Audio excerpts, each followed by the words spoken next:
চাঁদপুর জেলার হামচর থানার সকলের পরিচিত মুখ ফ্রি মোশন ফিরোজ হাসান ভাই, তার আম্মা আজকে ইন্তেকাল করেছেন। তার আম্মা তার বোনের বাসায় যাওয়ার পথে রোড অ্যাক্সিডেন্ট হন, সেখান থেকে মাথায় মারাত্মকভাবে আঘাতপ্রাপ্ত হন। তারপরে চাঁদপুর সদর হাসপাতালে নিয়ে আসলে সদর হাসপাতালের ডাক্তাররা সেখান থেকে ঢাকা রেফার করেন। ঢাকাতে দীর্ঘ 7 থেকে 8 দিন লাইফ সাপোর্টে থাকার পর আজকে তার আম্মা ইন্তেকাল করেছেন। এই বিষয়টি তিনি তার ফেসবুক পেজের মধ্যে পোস্ট করে সকলকে জানিয়েছেন। প্রিয় দর্শক, ফ্রি মোশন ফিরোজ হাসান ভাই এমন একজন পার্সন যিনি হাজার হাজার অসহায় দরিদ্র মানুষকে আর্থিকভাবে সহযোগিতা করেছেন।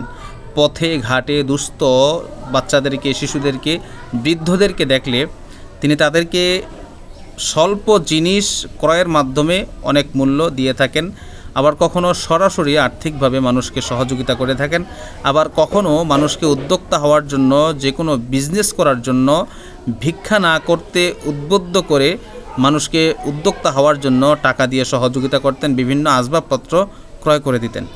তো এমন একজন ব্যক্তির আম্মা ইন্তেকাল করেছেন। চলুন আমরা সবাই তার আম্মার জন্য দোয়া করি, তার আম্মাকে যেন আল্লাহ পাক বেহেশত দান করেন। শুধু চাঁদপুর জেলাতেই নয়, সারা বাংলাদেশের আনাচে কানাচে ফ্রি মোশন ফিরোজ হাসান ভাইয়ের ফ্যান ফলোয়ার লুকায়িত আছে। তো সুতরাং যারা ভিডিওটি দেখেছেন তারা ভিডিওটি শেয়ার করে সকলের কাছে ছড়িয়ে দিন, যেন সকলে এই খবরটি শুনতে পারে, একবারের জন্য হলেও তার মার জন্য দোয়া করতে পারে। ধন্যবাদ সবাইকে।